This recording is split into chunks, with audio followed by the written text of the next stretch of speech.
नमस्कार दोस्तों, स्वागत है आप सभी का कुलदीप परिहार यूट्यूब चैनल में। कभी कभी देखने में आता है कि मनुष्य अधिक परिश्रम करने के बावजूद कम फल पाता है और कई बार कम परिश्रम करने के बावजूद अधिक फल मिल जाता है। ऐसा हमारे जीवन में क्यों होता है? तो मित्रों, आइए यह कहानी आपके सारे भ्रम को दूर कर देगी।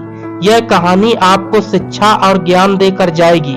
आपसे विनम्र निवेदन है कि इस कहानी का एक एक शब्द ध्यान से सुने। एक समय की बात है, माता लक्ष्मी और दरिद्रता देवी आपस में बातचीत कर रही थीं। बातों ही बातों में दरिद्रता देवी ने माता लक्ष्मी से कहा कि मेरे मन में बहुत दिनों से संशय बना हुआ है। मैं सोच रही हूँ कि यह बात आपसे पूछ ही लूं। तब माता लक्ष्मी कहती हैं, बहन पूछो, तुम किस बात को लेकर दुविधा में हो? तब दरिद्रता देवी बोली, हे बहन, मेरी मन की दुविधा यह है कि हम दोनों बहनें सुंदरता में तो बराबर हैं, फिर लोग आदर तुमको क्यों ज्यादा देते हैं? और मेरी देखो, मैं कहीं घूमने जाती हूँ तो वहाँ मातम सा छा जाता है, उनकी प्रसन्नता गायब हो जाती है। वहाँ लोगों के चेहरे पर निराशा और हताशा के भाव दिखाई देते हैं। मुझे लोगों के घृणा और तिरस्कार का सामना करना पड़ता है, जबकि हम दोनों सगी बहनें हैं। ऐसा क्यों होता है? तब माता लक्ष्मी कहती हैं, हे बहन, सम्मान का मतलब सुंदर दिखने से नहीं है। आदर पाने के लिए मनुष्य को श्रेष्ठ कर्म करके दिखाना चाहिए। इस संसार में आदमी को कोई नहीं पूजता, पूजा तो उसके कर्मों से होती है। यदि हम लोगों के हित के लिए कार्य करेंगे, उनका अच्छा सोचेंगे, तो निश्चित रूप से लोग हमें आदर से देखने लगेंगे। लक्ष्मी माता ने कहा कि मेरा सम्मान लोग इसलिए करते हैं क्योंकि जब मैं लोगों के घर में जाती हूँ तो मैं उन्हें सुख के साधन देती हूँ और मैं उनका घर धन्य धान्य से भर देती हूँ। जब आप लोगों को इतनी खुशियां दोगी तो लोग आपसे प्यार करने लगेंगे, सभी आपकी पूजा करने लगेंगे। और तुम्हारा स्वभाव यह है कि जब तुम किसी के घर में पैर रखती हो तो लोग गरीब हो जाते हैं और कंगाल हो जाते हैं। उन्हें रोग, शोक और कई प्रकार की बीमारियां घेर लेती हैं। उनके ऊपर अनेक प्रकार की मुसीबतें और आपदाएं आ जाती हैं। उनका पूरा जीवन दुख और क्लेशों से भर जाता है। इसलिए लोग तुमसे नफरत और घृणा करते हैं, तुम्हारा कोई आदर नहीं करता। आदर पाने के लिए लोगों के सुख के लिए काम करो, अपनी सेवा और सहायता से उनके मन को जीतो। दोस्तों, लक्ष्मी जी की यह बात सुनकर दरिद्रता देवी को बहुत बुरा लगा। वह सोचने लगी थी कि लक्ष्मी जी को अधिक सम्मान देकर लोगों ने उसे घमंड से भर दिया है। उन्हें ऐसा लगता है कि जैसे सारी दुनिया को वही खिला पिला रही हैं, वही सबका पालन पोषण कर रही हैं। यही लोगों की कमी होती है। अगर उन्हें अच्छा सुझाव दिया जाए तो समझते हैं कि मेरी तौहीन हो रही है। यही बात माता लक्ष्मी जी दरिद्रता बहन के लिए कांटे की तरह चुभ रही थी। वह एकदम से तनक कर बोली, बहन, तू किस बात से मुझसे बड़ी है? मुझे किस बात का अभिमान है? न तो मुझसे आयु में बड़ी है और न ज्ञान में, न ही शक्ति में और न ही सुंदरता में। फिर मुझे क्यों यह सब अपना ज्ञान बांट रही हो? यदि तुम्हें अपनी संपदा पर ज्यादा ही अभिमान है तो चलो हम दोनों अपनी शक्ति का प्रदर्शन करके देख लेते हैं। जो जीतता वही श्रेष्ठ मानी जाएगी। आपको अपने वैभव पर बड़ा अहंकार है। आप यह सोचती हैं कि मैं जिसे चाहूं उसे माला माल कर सकती हूँ, लेकिन मेरे पास भी यह कला है कि आपके करोड़पति भक्त को कंगाल बना सकती हूँ। दरिद्रता देवी की बात सुनकर माता लक्ष्मी हंस पड़ी और कहने लगी, हे बहन, तुम चाहे कुछ भी कर लो, तुम मुझसे बड़ी हो ही नहीं सकती, लेकिन मेरी शक्ति भी कुछ कम नहीं है। तुम जिसे कंगाल बनाओगी मैं उसे दोबारा माला माल कर दूंगी। दरिद्रता बोली, हे लक्ष्मी बहन, तुम्हें भी मेरी महिमा के बारे में पता नहीं है। जिसे तुम राजा बनाओगी मैं उसे क्षण भर में दाने दाने के लिए मोहताज कर दूंगी। लक्ष्मी जी ने कहा, तुम ठीक कहती हो, तुम जिसे चाहो उसे कंगाल बना सकती हो और मेरी कृपा का हाथ जिसके ऊपर रख जाएगा उसको तुम कुछ भी नहीं कर सकती। अगर तुम्हें अपनी शक्ति पर ज्यादा ही अभिमान है तो कल तुम अपना भ्रम मिटा लो। अब तो दोनों के बीच स्पर्धा शुरू हो गई। अगले दिन वह दोनों उसी नगर के एक ब्राह्मण के घर पहुंची। वह ब्राह्मण रोजाना पूजा पाठ करने के लिए एक मंदिर में जाता था। वह माता लक्ष्मी का बड़ा भक्त था। दोनों अपना अपना प्रभाव उस ब्राह्मण पर दिखाने वाले थे। दरिद्रता कहने लगी है, बहन अब मेरा प्रभाव इस ब्राह्मण पर देखिए, मैं इसे एक एक दाने के लिए किस प्रकार से मोहताज करती हूँ, जिसे देखकर तुम्हारा भी सिर शर्म से झुक जाएगा। इतना कहकर दरिद्रता देवी तो चली गई। माता लक्ष्मी उसके अहंकार और क्रोध को देखकर मुस्कुराती रही। अगले दिन दोनों उसी मंदिर में पहुंच गईं, जिसमें ब्राह्मण पूजा पाठ करने जाता था। मंदिर में जाकर उन्होंने साधारण स्त्रियों की तरह भेष बनाकर मंदिर के द्वार में जा बैठी। मंदिर में पूजा करने वाले श्रद्धालु आने जाने लगे। सब लोगों उन्हें देखते तो थे, पर उनका किसी पर ध्यान नहीं था।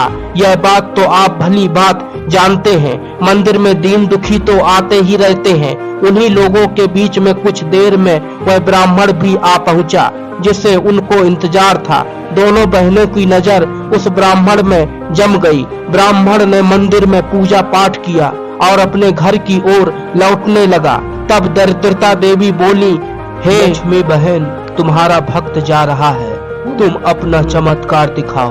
मित्रों, माता लक्ष्मी ने उसी समय एक मोटा बांस उसके रास्ते में रख दिया।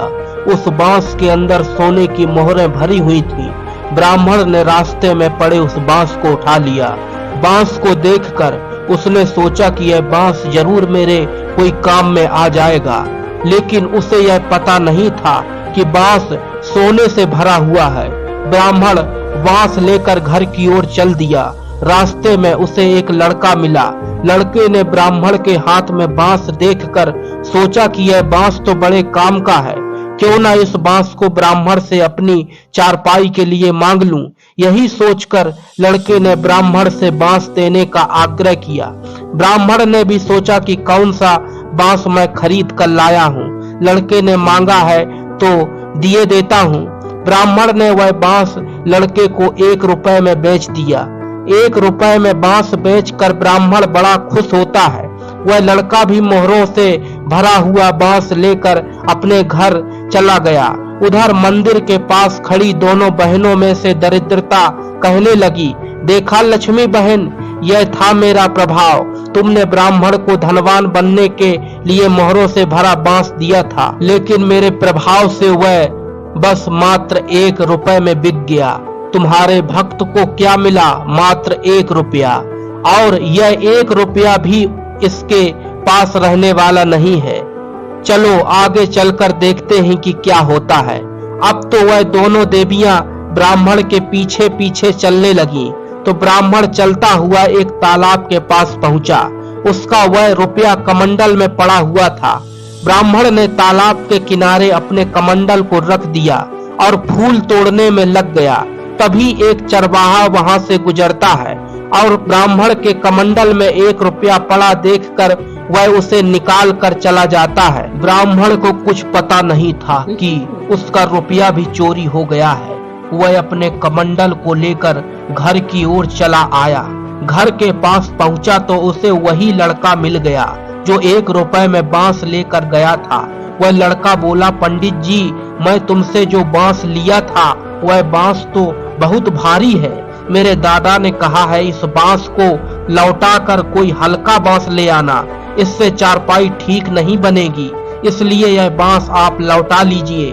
मैं बाजार से और कोई बांस ले आता हूँ और मेरा रुपया मुझे दे दीजिए। मित्रों, पंडित जी ने वह बांस तो ले लिया, लेकिन रुपया वापस करने के लिए जब अपने कमंडल में देखा तो उसमें रुपया नहीं था। पंडित जी बड़े हैरान थे कि आखिर कमंडल से रुपया कहाँ चला गया। फिर उसने लड़के से कहा, बेटा, रुपया तो कहीं नजर नहीं आ रहा। तुम एक काम करो, तुम मेरे घर से ले लेना, मैं तुम्हें रुपया अपने घर से दे दूंगा। लड़का बोला, कोई बात नहीं, मैं अपना रुपया तुमसे बाद में ले जाऊंगा। इतना कहकर लड़का वहां से चला गया। प्रिय दोस्तों, वह मोहरों से भरा हुआ बांस पंडित लेकर अपने घर की ओर चल दिया। यह देखकर माता लक्ष्मी मुस्कुराने लगी। लक्ष्मी देवी को मुस्कुराता देखकर दरिद्रता देवी जल उठी। कहने लगी, बहन जितना चाहे मुस्कुरा लो, अभी तो खेल शुरू हुआ है, तुम बस देखते रहना, मैं इसे कैसा नाच नचाती हूँ। उधर ब्राह्मण को कुछ पता नहीं था, वह एक शतरंज का मोहरा बना हुआ है, बस वह तो अपनी धुन में मगन था। ब्राह्मण जब कुछ और आगे बढ़ा तो उसे चरवाहे का पिता मिल गया। उसने पंडित जी को रोकते हुए कहा कि मेरा बेटा बड़ा शैतान है, वह तुम्हारे कमंडल से 1 रुपया उठा लाया है, वह रुपया मैं तुम्हें लौटाने आया हूँ, हो सके तो उसे माफ कर देना, उसकी गलती की मैं क्षमा मांगता हूँ। पंडित जी ने वह रुपया लेते हुए कहा, कोई बात नहीं भैया, बच्चा से गलती बन गई, कोई बात नहीं, बच्चा है, लोभ में आ गया होगा। इतना कहकर वह चरवाहे का पिता चला जाता है। पंडित जी ने सोचा कि जब यह रुपया मिल ही गया है तो क्यों ना मैं उस लड़के को लौटा दूं। इतना कहकर पंडित जी ने उस बालक को आवाज लगाई जो बांस लौटा कर गया था। वह अभी थोड़ी ही दूर निकल पाया था। पंडित जी की आवाज सुनकर वह लड़का लौट आया। ब्राह्मण ने उसका रुपया वापस कर दिया। रुपया पाकर लड़का बड़ा प्रसन्न होता है और वहां से चला जाता है। इधर पंडित जी अपने घर की ओर चल दिए। पंडित जी के एक हाथ में पूजा वाला कमंडल था और दूसरे हाथ में वही बांस था जिसमें मोहरें भरी हुई थी। पंडित जी बांस के बारे में सोचते हुए जा रहे थे। सच में बांस बहुत भारी है, जब भारी है तो मजबूत भी होगा। इसे मैं अपनी छत में लगा दूंगा, काफी दिनों तक बल्ली की जरूरत नहीं पड़ेगी। मित्रों, लक्ष्मी जी की कृपा से सभी काम बनते देख दरिद्रता जलती जा रही थी। वह सोचने लगी कि अब मैं क्या करूं। पंडित जी का घर भी नजदीक आ गया है। जब उसे कोई उपाय नहीं सूझा तो पंडित जी को जान से मारने के लिए विचार करने लगी। दरिद्रता ने कहा, बहन मैं इसकी धन संपत्ति तो छीन लूंगी, साथ साथ इसकी जान भी ले लूंगी, तब देखना कि किस प्रकार से तड़प तड़प कर मरता है। इतना कहकर दरिद्रता एक सांप का रूप बनाकर ब्राह्मण को डसने के लिए झपटी। दरिद्रता की यह दरिद्रता देखकर लक्ष्मी जी जरा भी नहीं घबराई, वह वहीं पर खड़े खड़े मुस्कुराती रही। उधर ब्राह्मण ने देखा कि एक सांप मुंह फैलाए हुए उसकी तरफ आ रहा है। ब्राह्मण घबरा गया, उसे अपने प्राण बचाने की सूझी। वह अपनी जान बचाकर एक ओर भागने लगा, पर दरिद्रता उसे वहां छोड़ने वाली नहीं थी। वह तो उसे मार ही डालना चाहती थी। वह ब्राह्मण के दाएं बाएं और पीछे दौड़ती जा रही थी। ब्राह्मण ने घबराकर उसके हाथ जोड़ लिए और बोला, नाग देवता, मैंने तुम्हारा कुछ नहीं बिगाड़ा, तुम मेरे पीछे क्यों पड़े हो? चुपचाप यहाँ से लौट जाओ, मैं एक गरीब ब्राह्मण हूँ, मुझे क्यों सता रहे हो? दोस्तों, ब्राह्मण ने बहुत विनती की, लेकिन वह सर्प क्यों मानता? वह तो दरिद्रता थी, वह ब्राह्मण को मार कर ही दम लेना चाहती थी। अपने प्राण न बचते देखकर ब्राह्मण ने अपनी आत्मरक्षा के लिए वही बांस उस सर्प के ऊपर दे मारा। धरती से लगते ही वह बांस टूटकर बिखर गया और बांस के अंदर जितनी भी मोहरें भरी थी वह सब खनखनाकर गिर पड़ी। इतनी सारी मोहरें देखकर ब्राह्मण आंख फाड़कर मोहरें देखने लगा। एक पल के लिए वह सांप का ध्यान भूल चुका था, लेकिन जैसे ही उसे सांप का ध्यान आया तो उसने देखा कि बांस की चोट से उसकी कमर टूट गई है। वह झाड़ी में छुपने के लिए एक और चला गया था। इधर ब्राह्मण ने सारी मोहरें इकट्ठी की और बड़ा खुश हुआ। वह बार बार माता लक्ष्मी की जय जयकार कर रहा था। उन मोहरों के बारे में सोच रहा था कि आज तो मेरी सारी गरीबी दूर हो चुकी है। वह मोहरों को बांधकर अपने घर की ओर चला गया।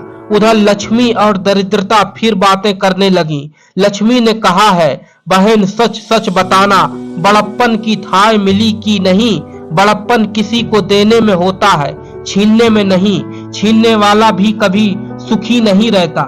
सुखी मनुष्य तो वही है जो दूसरों को खुशी देता है। खुशी छीनने वाला कभी बड़ा नहीं बन सकता। दोस्तों, कुछ लोग ज्यादा मेहनत करने के बावजूद खाली हाथ क्यों रह जाते?